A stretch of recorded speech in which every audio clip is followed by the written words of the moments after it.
Hola, buenas tardes. Yo también tengo uno de esos maliciosos PowerPoint que todos detestamos pero terminamos usando para explicar algunas cosas de nuestro trabajo. Yo trabajo en Diario Perfil hace casi 11 años y de 2006 empiezo a caminar lo que es los tribunales federales de Comodoro Pi, donde están las principales causas de corrupción contra el gobierno nacional y contra otros actores, otros poderes, digamos, tanto el Estado como privados. A partir de 2008 me involucré bastante en la investigación de lo que es el triple crimen de General Rodríguez y el tráfico de efedrina, que es un caso que acá también en Rosario lo han investigado mucho por Segovia, el denominado rey de la efedrina, que ya está condenado y detenido. Y cuando pensaba en la invitación de la Alameda y pensaba qué le puedo decir a las organizaciones que realmente investigan y se juegan todo el tiempo por el tema por los temas mafiosos, por las denuncias, que son muchas veces los que motorizan las causas que nosotros después los periodistas terminamos tratando de ahondar y de informar, me pareció que lo que tenía ganas de contar es una conclusión que vengo publicando despacio y a poquito desde 2013 en distintas notas y muchas que todavía no fueron publicadas y que forman parte, digamos, de una investigación más global, pero que tiene que ver con algunas de las cosas que decían mis colegas recién, tanto Rolando como Daniel. Y es lo que yo empecé a ver en 2013 empecé a ver que casi todos los casos resonantes en los que yo trabajaba en Comodoro Pi para informar, desde 2006 Skanska, que fue el primero que estalló y que fue una revelación incluso del diario donde trabajo, hasta el último caso que sigue explotando hasta el día de hoy, que es Baez, hay muchas cosas de trasfondo en común. Esta nota de 2013 fue creo que una de las notas menos leídas de la edición, al público no le interesó, la verdad, y era una conclusión que saqué porque me di cuenta que en muchos de los casos, acababa de estar, esto es 2013, era el año de la causa Baez, y lo que me fui dando cuenta es que en los últimos 6 años, en los expedientes judiciales que yo iba a consultar, siempre estaban las mismas financieras. Y eso fue, digamos, la primera, digamos, el primer indicio de lo que decía Daniel recién, y que después van a ver que se conecta con lo que decía Graña, cuáles son las estructuras de esta Argentina subterránea, como le digo yo, que financian, potencian y alimentan todo el tiempo a lo que llamamos las mafias. La Argentina subterránea podemos decir que es el crimen organizado y por otro lado lo que relacionamos con la trata, el narcotráfico, el contrabando y por otro lado la corrupción pública y privada más ligada a los políticos y algunos sectores empresarios en los casos de Cohecho y Coimas. Pero toda esa digamos, esa Argentina subterránea está de alguna forma sostenida por lo que está en la superficie, ¿sí? Y que todo funciona en apariencia de legalidad. El sistema financiero, y eso incluye bancos, financieras, sociedades de bolsa, y ahora vamos a hablar de algunos ejemplos, que algunos ya lo tocó Daniel. La dirigencia política, las empresas, desde grandes empresas hasta empresas que son fachadas, que financian, aportan e incluso, digamos, sirven hasta físicamente para esconder lo que manejan las mafias, como los depósitos fiscales. Las fuerzas de seguridad, la policía bonaerense, la policía federal, la gendarmería, la prefectura, los servicios de inteligencia y sus empresas privadas subcontratadas, que la CIDE durante mucho tiempo, y creemos que la AFI lo sigue haciendo, contrata empresas privadas para hacer las tareas de inteligencia más complejas que ellos no están capacitados para hacer y que prefieren desviar los fondos y financiarlo a través de empresas privadas que hacen escuchas, investigaciones, seguimientos. Servicios de inteligencia también del exterior, ¿sí? Que lo vimos mucho en el triple crimen. Organismos de control estatal, sobre todo la FIP y la aduana, ¿sí? Siempre están metidas en estos casos. Complicidad en el sistema judicial, los soportes profesionales que le dan a las mafias, los abogados, personas que ejercen legalmente su profesión, contadores, escribanos, muchas veces los periodistas, los medios, y los barra bravas que son, digamos, los últimos orejones del tarro, pero que son fundamentales en esta estructura mafiosa en Argentina porque son muchas veces la mano de obra, ¿sí?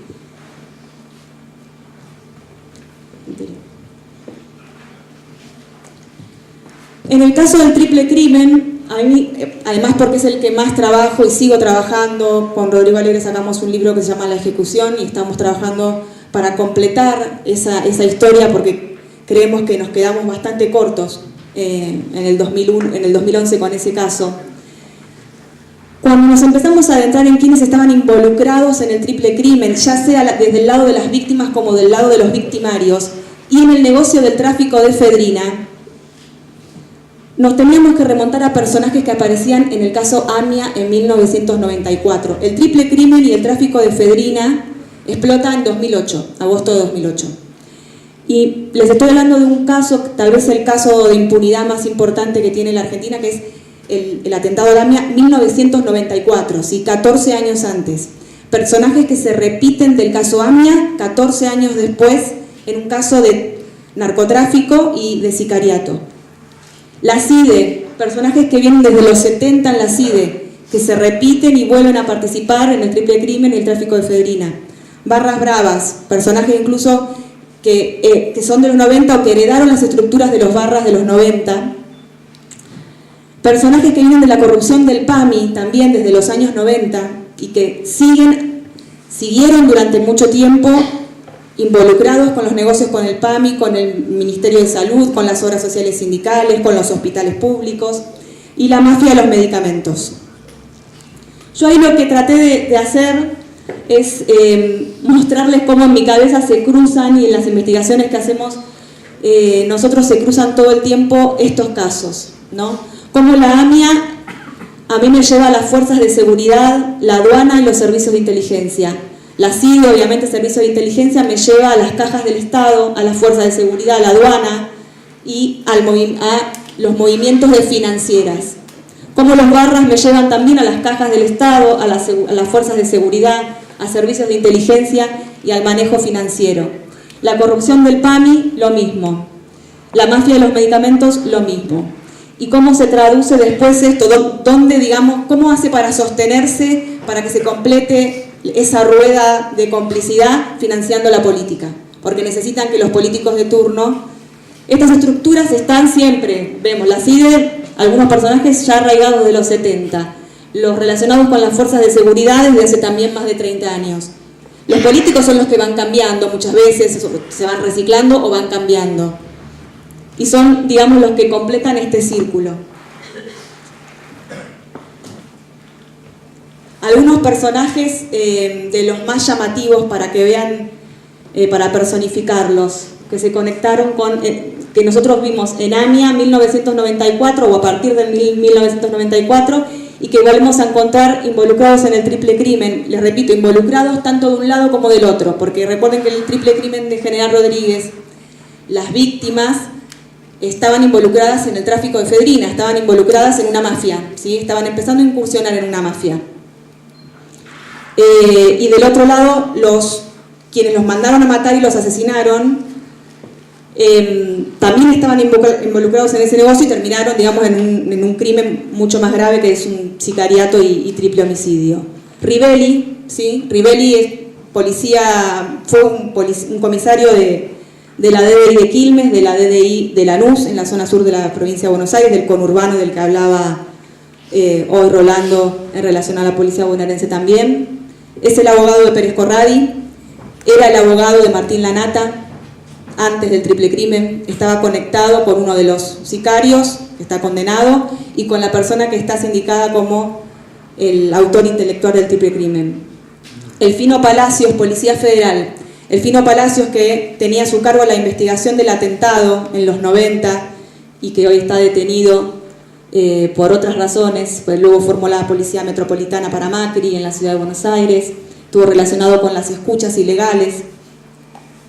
Elfino Palacios aparece en el triple crimen porque es una de las personas que se entrevista con Sebastián Forza, una de las víctimas, muy poco tiempo antes de que sea asesinado, porque a través de su empresa de seguridad privada, Elfino Palacios estaba investigando la mafia de los medicamentos para un laboratorio, Abbott Internacional, que lo había contratado. Y a través de sus contactos en el submundo de la efedrina y de la mafia de los medicamentos, logró que Sebastián Forza confesara quiénes eran sus socios y cómo se traficaban los medicamentos, ¿sí? Medicamentos robados, robados al Estado, que después se reingresaban en el sistema, medicamentos a veces adulterados o medicamentos vencidos. Los ex fiscales de la AMIA, Nielen y Barbaquia, que están siendo juzgados en este momento, y bueno, la justicia determinará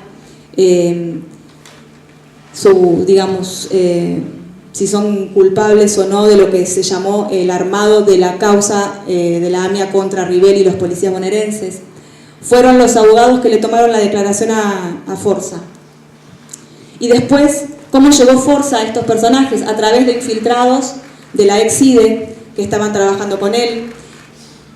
Y a su vez, la ex-CIDE aparece muy presente en el tema tanto de la AMIA, ustedes lo saben, porque eran, digamos, algunos de los que nutrieron, como Jaime Estiuso, al fiscal Nisman para su investigación, y que también nutrieron tanto a Galeano como a los fiscales de la AMIA en la primera etapa de la investigación que después se desarmó.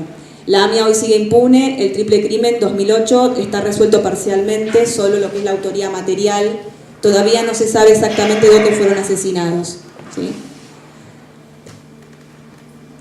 Y en el trasfondo de la repetición de los personajes, lo que yo voy viendo es que la mafia tiene que ver con todos estos personajes, porque son estos personajes, pero que también, no personificándolo ni en Elfino Palacio ni en Ribeli puntualmente, sino en lo que ellos representan. Las fuerzas de seguridad, la CIDE, las irregularidades en la aduana,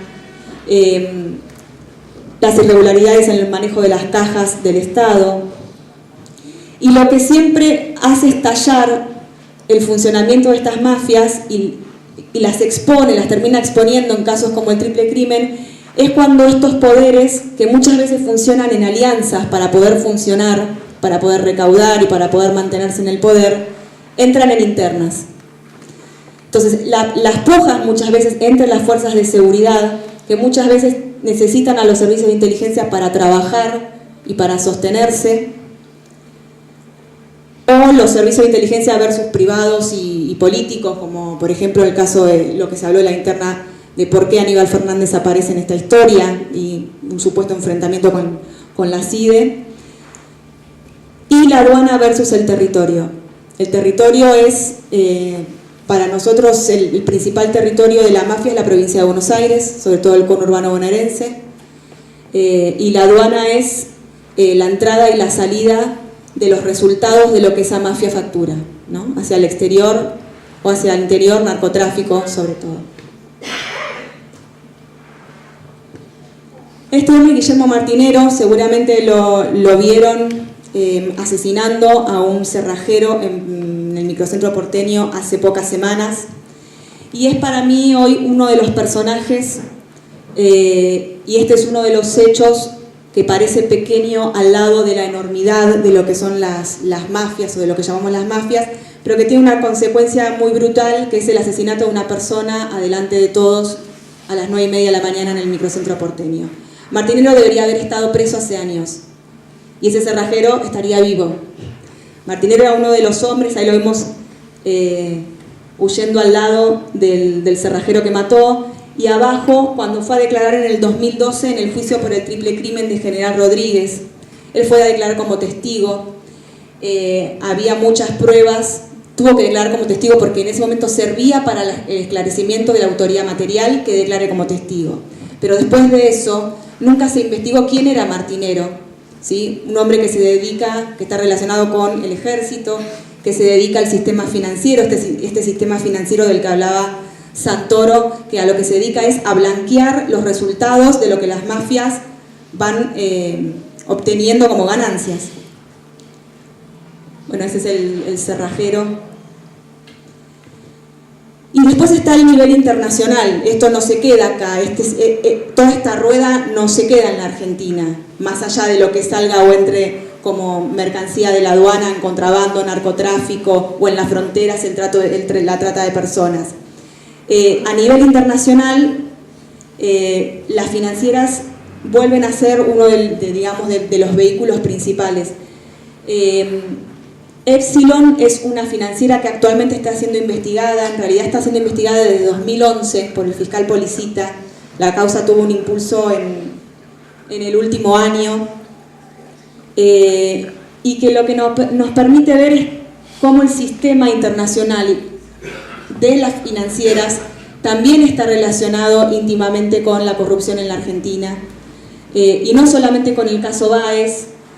Nosotros, a través de esta financiera, lo que encontramos fue que las mismas sociedades offshore que se habían usado para lavar dinero para Lázaro Báez también están siendo investigadas en otros dos casos. Uno es Epsilon y el otro es Cerro Dragón, que es uno de los casos que más revuelo creo que le va a traer al exministro Julio De Vido en los próximos meses o años, porque es algo que está siendo investigado tanto en Estados Unidos como acá. Próximos semanas o quizás. Semanas, esperemos, sí. Veremos. Somos optimistas. Bueno, el tema internacional lo quería tratar con este ejemplo. Santoro habló del tema del BETIC, que es algo mucho más grande y que tiene que ver con un país que vive del lavado de dinero, que es Suiza. En este caso hay una sociedad offshore, que es una sociedad de bolsa que compra y vende bonos en Wall Street, nada más y nada menos. No es que está escondida bajo una piedra, está en Wall Street operando. Fue hecha en Londres, se creó en Londres, y le transfirió a Tigan, la empresa que Santoro contaba recién, que fue creada por Láscar y Fariña o por SGI, para sacar dinero negro de Báez al país y después desde ahí ir desde Belice, Panamá hacia Suiza. Bueno, ¿cómo llega ese dinero? Bueno, llegó a través de esta sociedad que es Morgan Jackson Investment. Esta misma sociedad es la que hacía todas las transferencias para la financiera Epsilon, que aparentemente no tiene nada que ver con Lázaro Báez, o sí, eso es lo que tiene que determinar la justicia, pero hasta ahora nunca nadie había dicho que esto tenía que ver con varios casos de corrupción. En Estados Unidos creen que la Morgan fue uno de los vehículos que se usó para blanquear el pago de una deuda, para blanquear el pago de una coima multimillonaria por la extensión de la concesión de un yacimiento petrolero, Cerro Dragón, en Argentina, ¿sí?